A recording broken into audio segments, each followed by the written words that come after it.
ये जिंदगी है कौम की, तो कौम पे लुटाए जा, कदम कदम बढ़ाए जा, खुशी के गीत गाए जा। ये जिंदगी है कौम की, तो कौम पे लुटाए जा।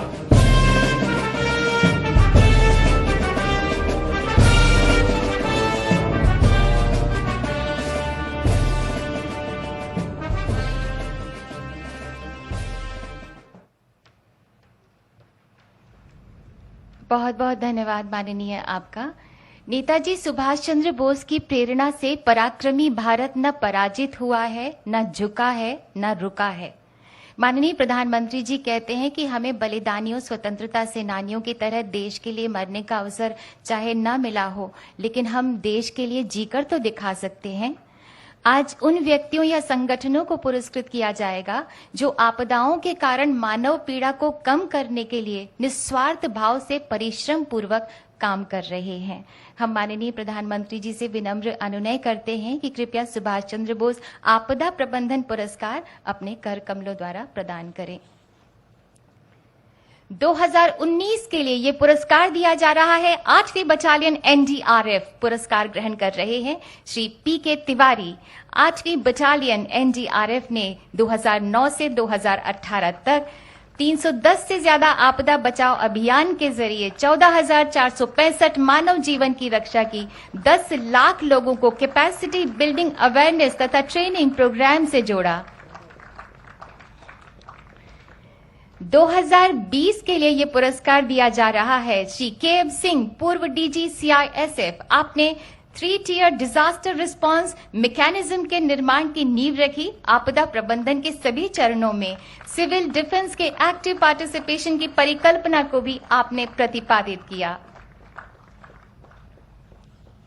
2020 के लिए ही disaster mitigation and management centre Uttarakhand को पुरस्कार दिया जा रहा है। पुरस्कार ग्रहण कर रहे हैं श्री एसए मुरुगेसन आईएएस। डीएमएमसी का कार्य आपदा पूर्व तैयारी, कैपेसिटी बिल्डिंग, आपदा के बाद की प्रतिक्रिया तथा रिहैबिलिटेशन पर केंद्रित है। वैज्ञानिक तथा शैक्षिक संस्थाओं और राज्यों के विभागों के बीच संवाद स्थापित किया जाता है। 2021 के लिए पुरस्कार दिया जा रहा है श्री राजेंद्र कुमार भंडारी को। आप डिजास्टर मिटिगेशन पर Indian national academy of engineering forum के अध्यक्ष हैं। आपने भारत में जियो हैजार्ड्स और भूस्खलन पर वैज्ञानिक अध्ययन की नींव रखी। भूस्खलन अध्ययन की पहली प्रयोगशाला भी स्थापित की। 2021 के लिए पुरस्कार दिया जा रहा है sustainable environment and ecological development society seeds को। पुरस्कार ग्रहण कर रहे हैं डॉक्टर अंशु शर्मा। सीड्स पिछले 28 सालों से आपदाओं और जलवायु परिवर्तन के प्रभावों से प्रभावित हो सकने वाले लोगों को रेजिलियंस निर्माण की दिशा में काम कर रही है। 2022 के लिए प्रोफेसर विनोद कुमार शर्मा को ये पुरस्कार दिया जा रहा है। भारत में डीआरआर में आपके अग्रणी कार्य ने आपको अंतर्राष्ट्रीय पहचान दिलाई। सिक्किम राज्य आपदा प्रबंधन के उपाध्यक्ष के रूप में आपने सिक्किम को डीआरआर लागू करने में एक आदर्श राज्य बनाया है। 2022 के लिए ही गुजरात आपदा प्रबंधन संस्थान को पुरस्कार दिया जा रहा है। पुरस्कार ग्रहण कर रहे हैं श्री पीके तनेजा डीजी। जीआईडीएम ने पेंडेमिक के दौरान मल्टी हैजार्ड रिस्क मैनेजमेंट तथा रिडक्शन के लिए 12,000 से ज्यादा प्रोफेशनल्स को ट्रेन किया।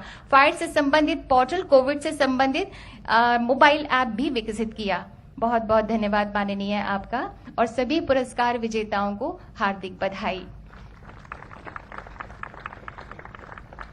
भारतवासियों, मां भारती आज गर्वित है कि उसके वीर पुत्र नेताजी सुभाष चंद्र बोस के अनन्य अनुगामी माननीय प्रधानमंत्री श्री नरेंद्र मोदी जी मां भारती की सुरक्षा, समृद्धि तथा जनता की सेवा के लिए सदैव बेचैन रहते हैं, जो स्वयं से आगे स्वदेश रखते हैं, स्वमेव से आगे ध्येय रखते हैं, जो देश हित में कड़ी से कड़ी चुनौती से डटकर जूझ जाते हैं।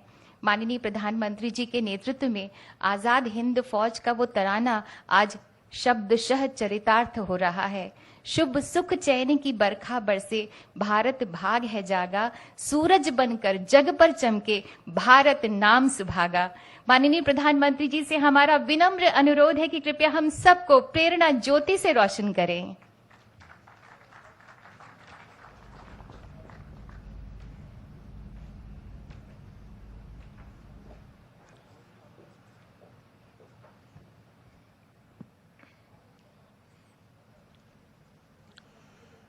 इस ऐतिहासिक कार्यक्रम में उपस्थित मंत्रिपरिषद के मेरे साथी श्री अमित शाह, श्री हरदीप पुरी जी,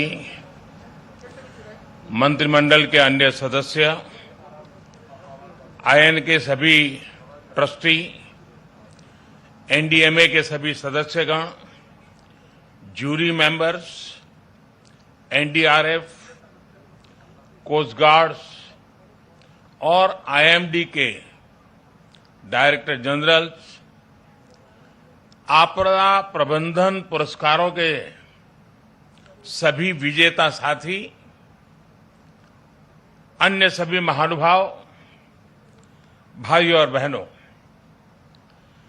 भारत मां के वीर सपूत नेताजी सुभाष चंद्र बोस की 125वीं जन्म जयंती पर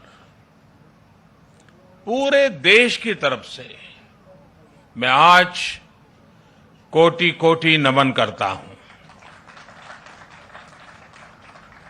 ये दिन ऐतिहासिक है,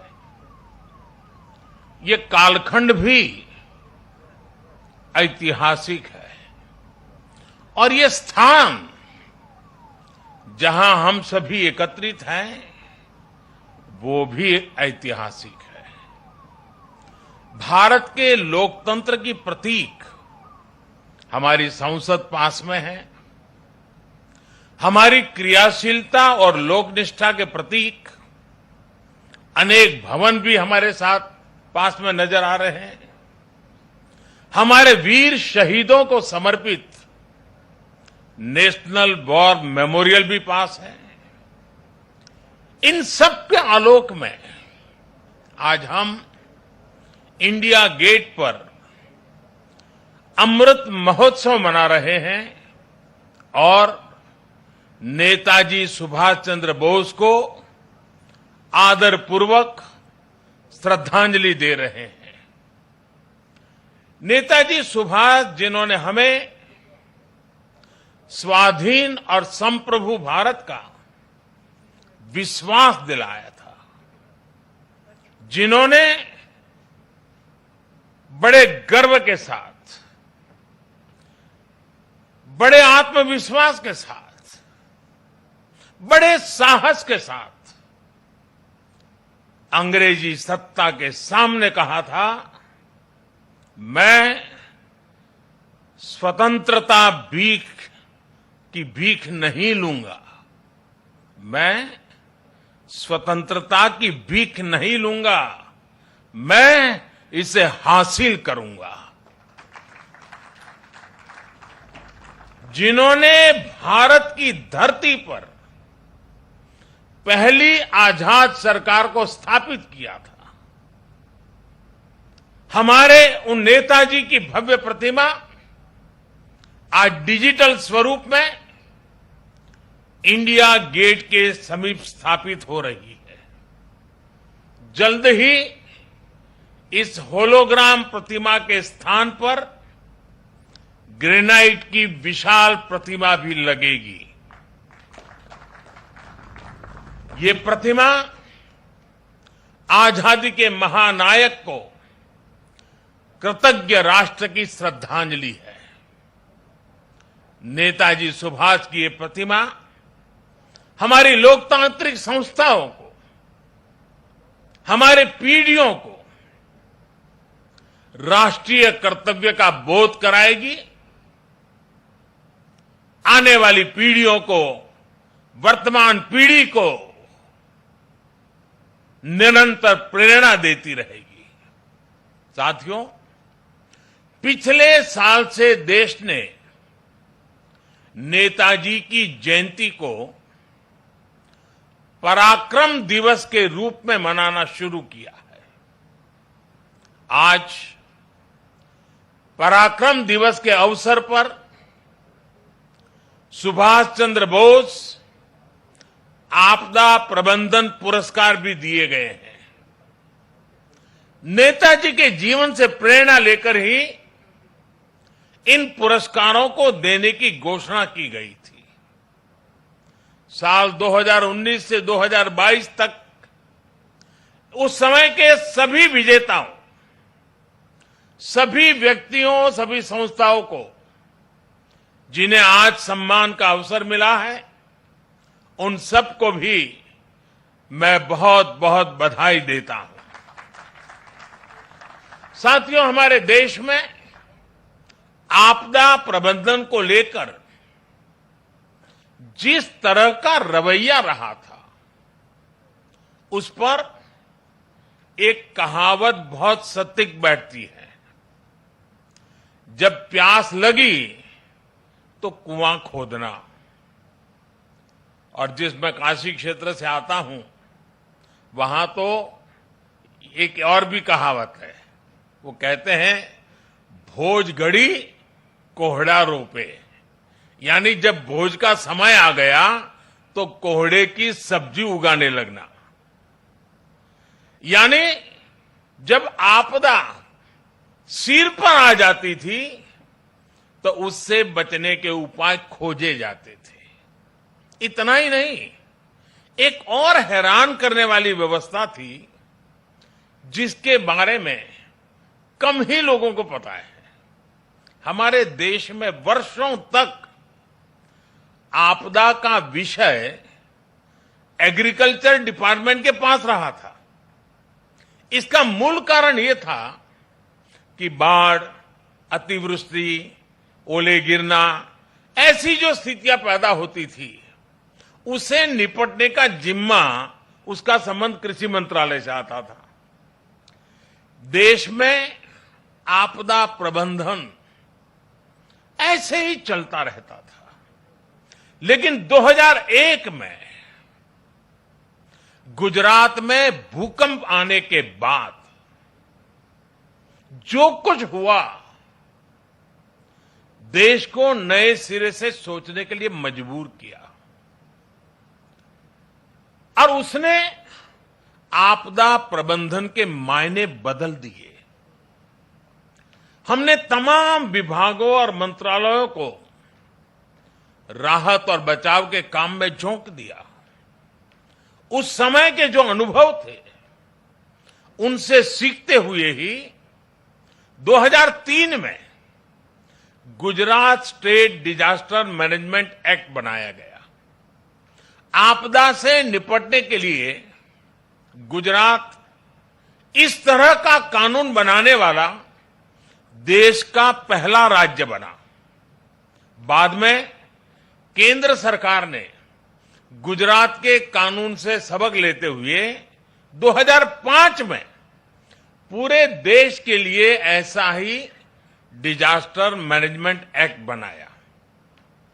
इस कानून के बाद ही नेशनल डिजास्टर मैनेजमेंट अथॉरिटी, उसके गठन का रास्ता साफ हुआ। इसी कानून ने कोरोना के खिलाफ लड़ाई में भी देश की बहुत मदद की।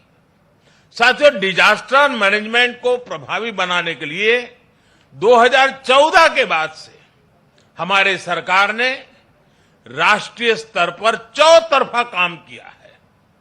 हमने रिलीफ, रेस्क्यू, रिहेबिलिटेशन, उस पर जोर देने के साथ साथ ही रिफॉर्म पर भी बल दिया है।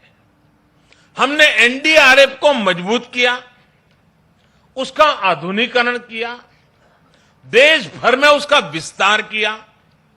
स्पेस टेक्नोलॉजी से लेकर प्लानिंग और मैनेजमेंट तक बेस्ट पॉसिबल प्रैक्टिसेस को अपनाया।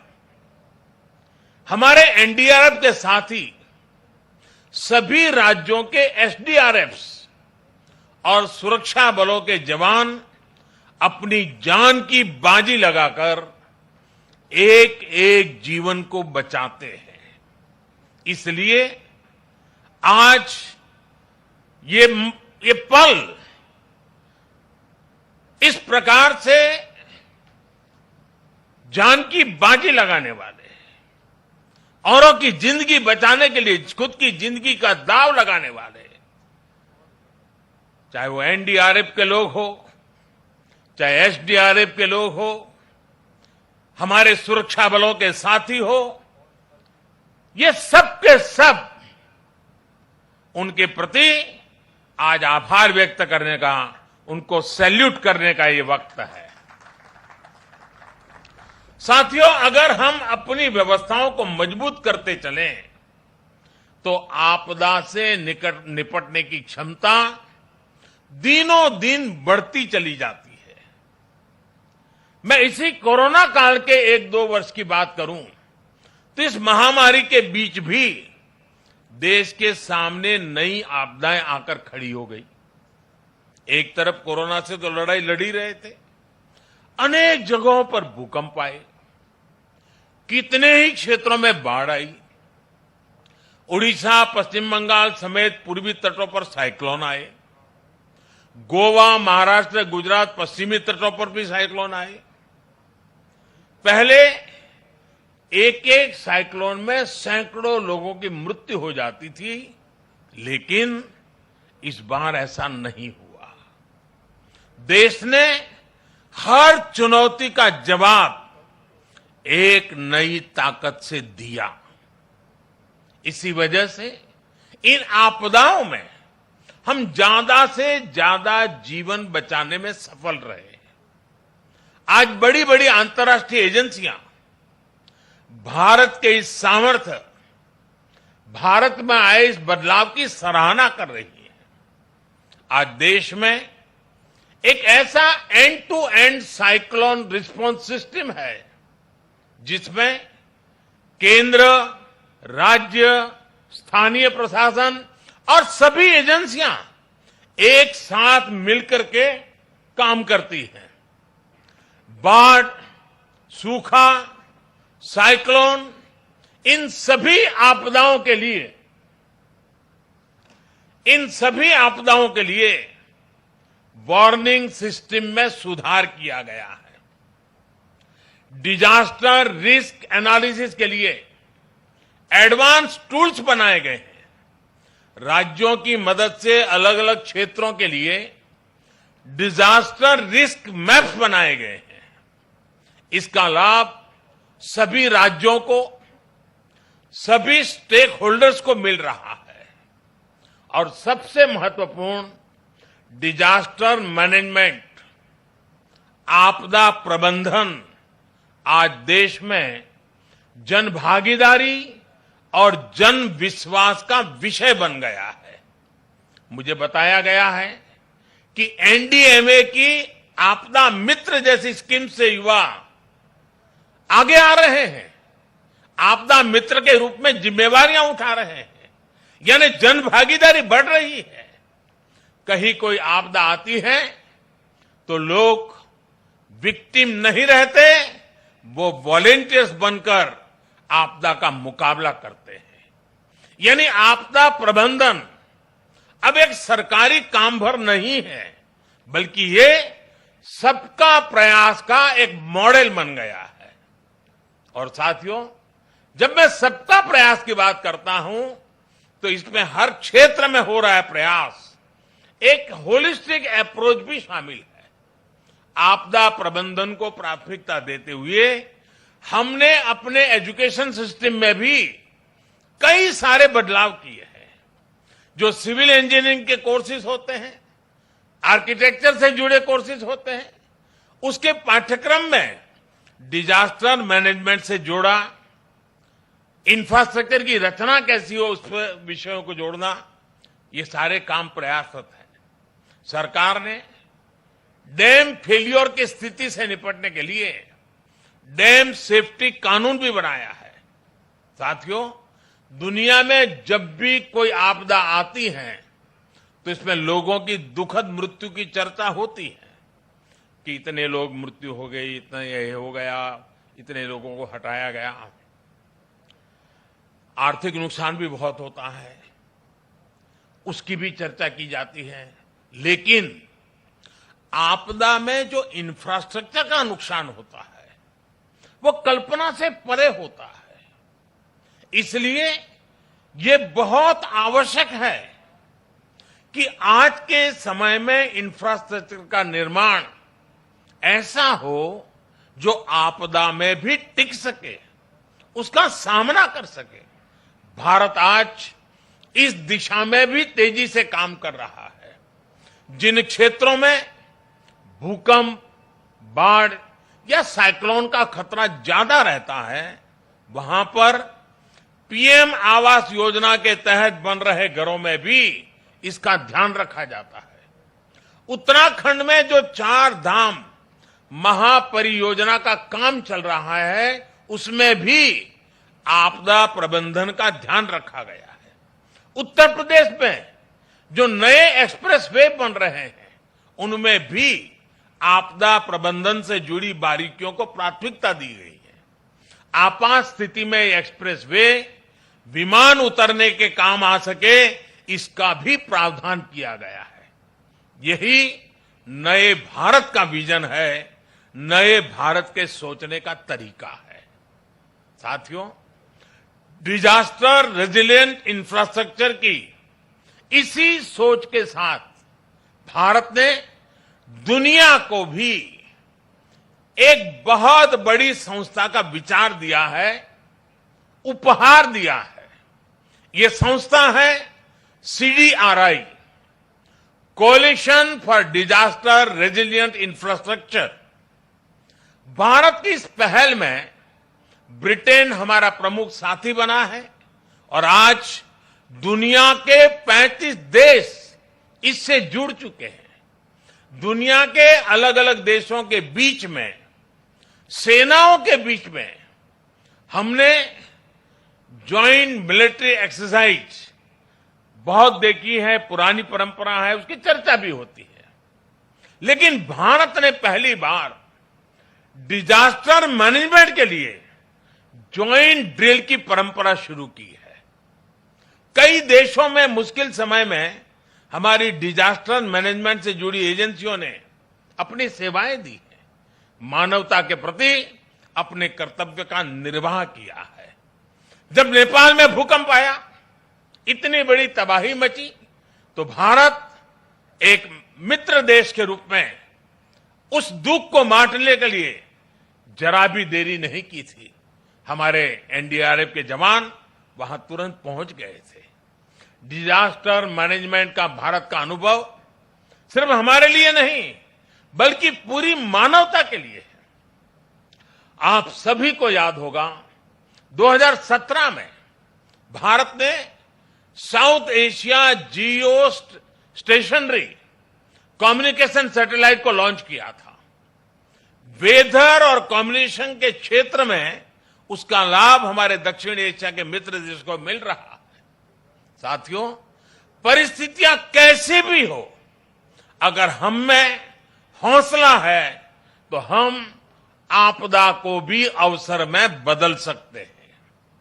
यही संदेश नेताजी ने हमें आजादी की लड़ाई के दौरान दिया था।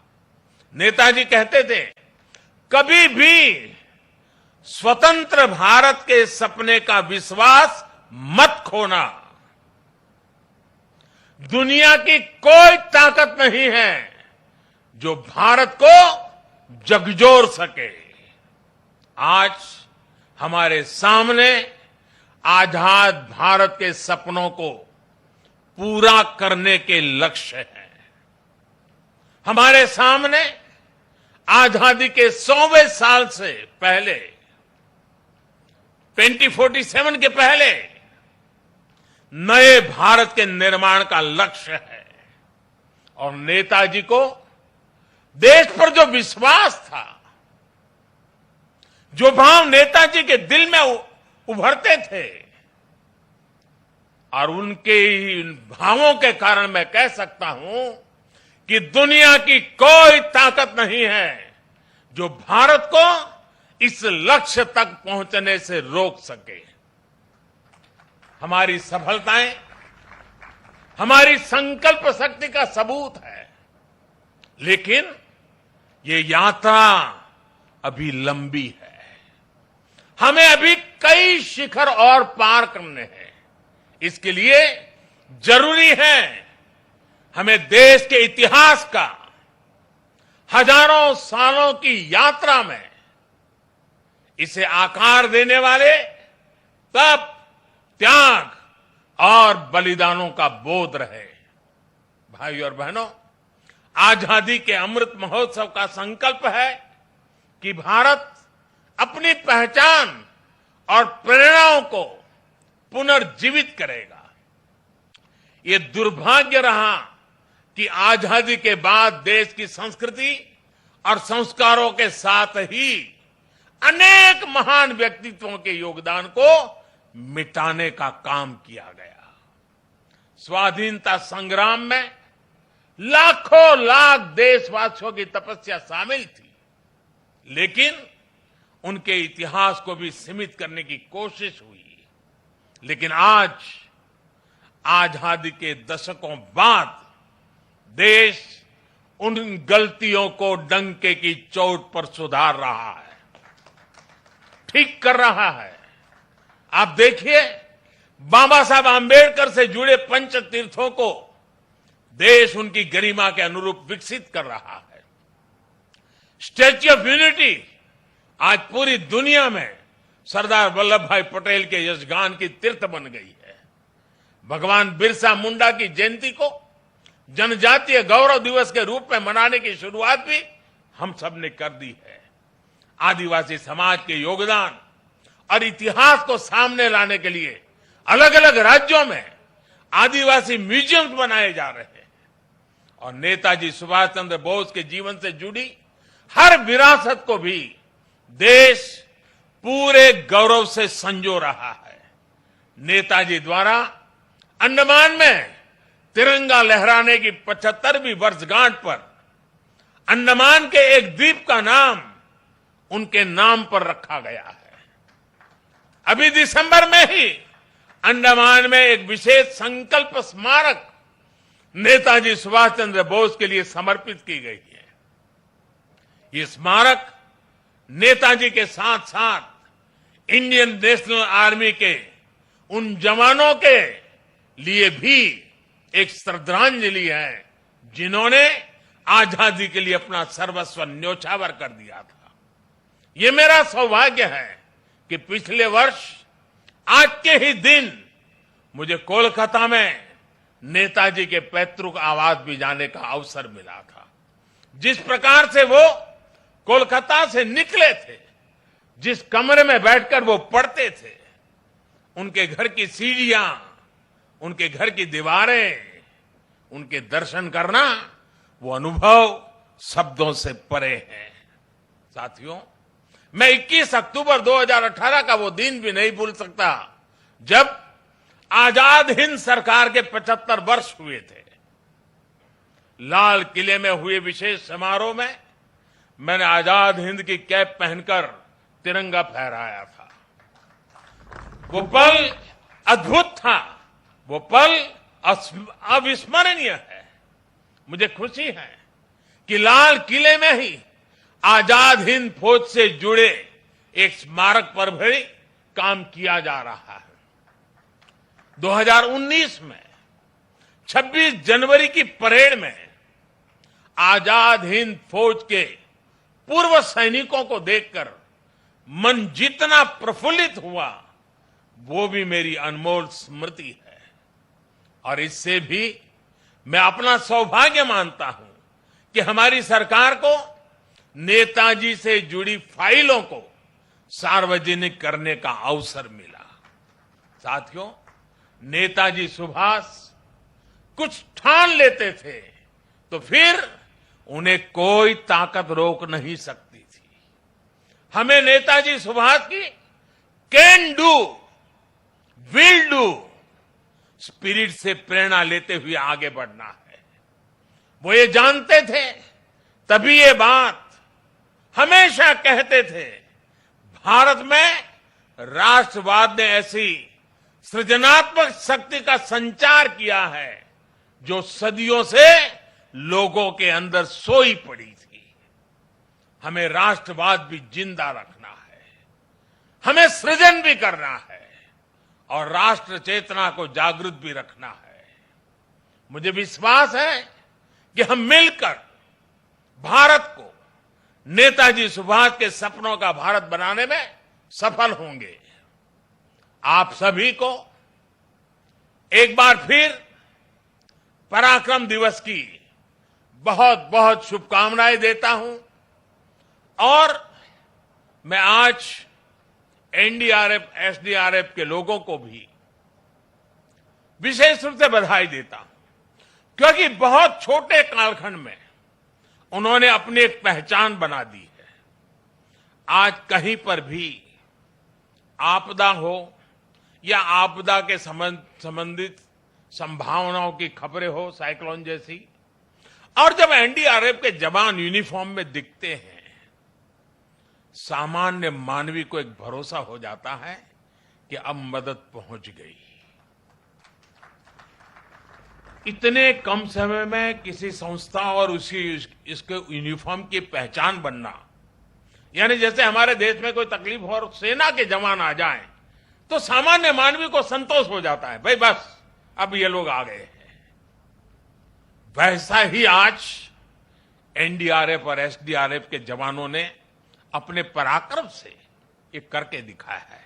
मैं पराक्रम दिवस पर नेताजी का स्मरण करते हुए मैं एनडीआरएफ के जवानों को, एसडीआरएफ के जवानों को, उन्होंने जिस काम को जिस करुणा और संवेदनशीलता के साथ उठाया है, बहुत बहुत बधाई देता हूं, उनका अभिनंदन करता हूं।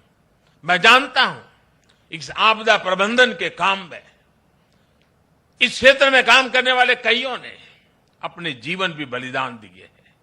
मैं आज ऐसे जवानों को भी श्रद्धांजलि देता हूं जिन्होंने किसी की जिंदगी बचाने के लिए अपनी जिंदगी दांव पर लगा दी थी। ऐसे सबको मैं आदरपूर्वक नमन करते हुए मैं आप सबको भी आज पराक्रम दिवस की अनेक अनेक शुभकामनाएं देते हुए मेरी वाणी को विराम देता हूं। बहुत बहुत धन्यवाद।